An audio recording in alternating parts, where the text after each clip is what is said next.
রয়েছি Bangladesh security and exchange কমিশনের যে কার্যালয়, সেই কার্যালয়ের সামনে আপনারা নিশ্চয়ই দেখছেন যে এখানে আসলে সেনাবাহিনীর যেই গাড়ি, সেই গাড়ি কিন্তু আসলে পর্যাপ্ত পরিমাণ সেনাবাহিনী এসেছেন এই গাড়িগুলোতে করে। এবং এই যে যেই বাংলাদেশ যে স্টক এক্সচেঞ্জ অ্যান্ড কমিশনের যেই চেয়ারম্যান রয়েছে, তার পদত্যাগের দাবিতে কিন্তু সকাল থেকে এখানে অবস্থান করছেন এই অফিসের বিভিন্ন কর্মকর্তা থেকে শুরু করে বিনিয়োগকারীরা। আমরা বেশ কয়েকজন আন্দোলনকারীর কাছ থেকে জানতে চাই যে আসলে তারা কেন এখানে অবস্থান নিয়েছেন এবং কার পদত্যাগ চাইছেন, কেন চাইছেন। জি, আমরা এখানে আসছি, আমরা সোশ্যাল মিডিয়ার মাধ্যমে জানতে পেরেছি যে বাংলাদেশ সিকিউরিটি এক্সচেঞ্জ কমিশনের চেয়ারম্যান খন্দকার রাশেদ মাকসুদ সাহেবকে তার কিছু অনৈতিক আচরণের জন্য তাকে বিসিকের কর্মচারীরা ওনাকে অবরুদ্ধ করে রেখেছেন। তো আমরা দীর্ঘদিন ধরে ওনার পদত্যাগের দাবি করে আসতেছি।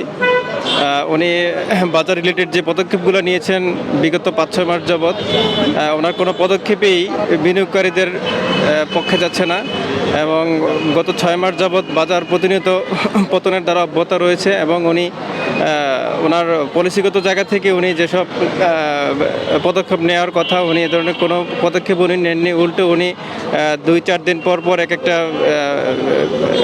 নেগেটিভ স্ক্রিপ্টকে উনি জেড ক্যাটাগরিতে পাঠাচ্ছেন, আবার জেড ক্যাটাগরি থেকে বি ক্যাটাগরিতে আনতেছেন, এ ক্যাটাগরিতে আনতেছেন।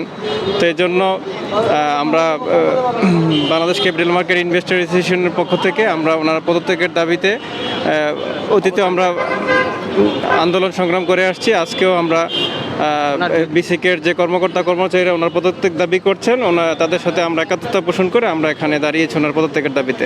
ঘরে বসেই ট্রেড করতে চান? তাহলে আমরা দিচ্ছি তার বেস্ট সলিউশন। মার্কেটের সব প্রয়োজনীয় তথ্য জানা থাকলে বিনিয়োগের যাত্রা হয়ে ওঠে আরো সহজ। তাই আপনার সফলতার সম্ভাবনাকে কাজে লাগাতে ডাউনলোড করুন দেশের number 1 trading app EFT fast.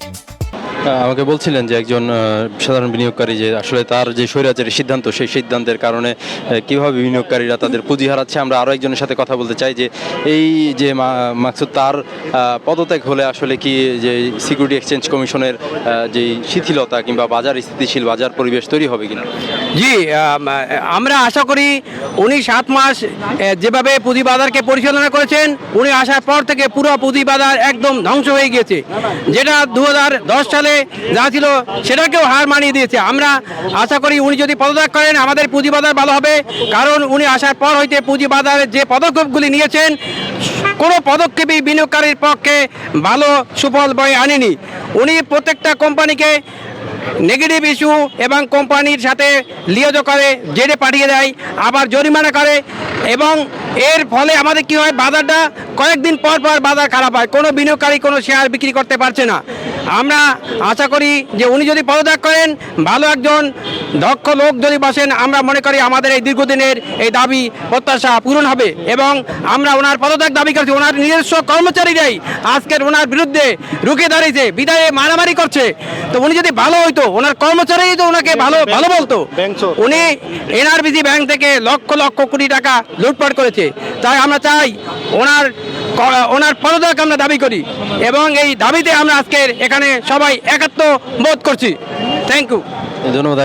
আরেকজন বিনিয়োগকারী আমাদেরকে বলছিলেন যে আসলে তার যেই স্বৈরাচারী কায়দায় যেভাবে তিনি এই কার্যক্রম চালিয়েছেন এবং বাজার থেকে কিভাবে আসলে কোটি কোটি টাকা লোপাট করে নিয়েছেন। আমরা দেখছি যে ঠিক বাংলাদেশ সিকিউরিটি এক্সচেঞ্জ কমিশনের গেটের সামনে বেশ কিছু আন্দোলনকারীরা একেবারে গেট অবরোধ করে দাঁড়িয়েছেন। আসলে আজকে পদত্যাগ ছাড়া এই যে চেয়ারম্যানকে কি আপনারা এখান থেকে যেতে দেবেন কিনা? আমরা দেখছি যে তিনি প্রস্তুতি নিচ্ছেন বের হওয়ার। আসলে উনি 5ই আগস্ট পরবর্তী সময়ে 19শে আগস্ট যখন দায়িত্বভার গ্রহণ করেছিলেন, তখন থেকেই আমরা বলে আসছি ওনাকে দিয়ে শেয়ার বাজার চলবে না, বিকজ উনি এই রিলেটেড মানুষ নন। তারপরেও ওনাকে সরকার নিয়োগ দিয়েছে, কিন্তু আমরা বরাবরই এর প্রতিবাদ জানিয়েছি, ওনার পদত্যাগ দাবি করে আসছি বিগত কয়েক মাস ধরে।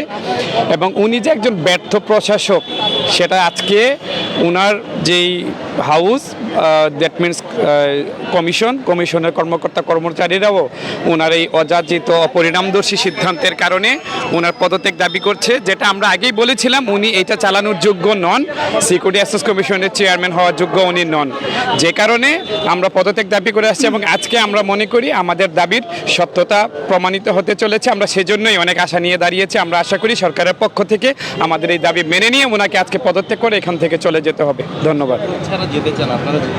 আসলে এইটা আমরা তো দাবি করে আসছি, এখন মানার দায়িত্ব হলো কর্তৃপক্ষের, এর বাইরে তো আমরা তো আসলে এখানে মারামারি করতে আসিনি।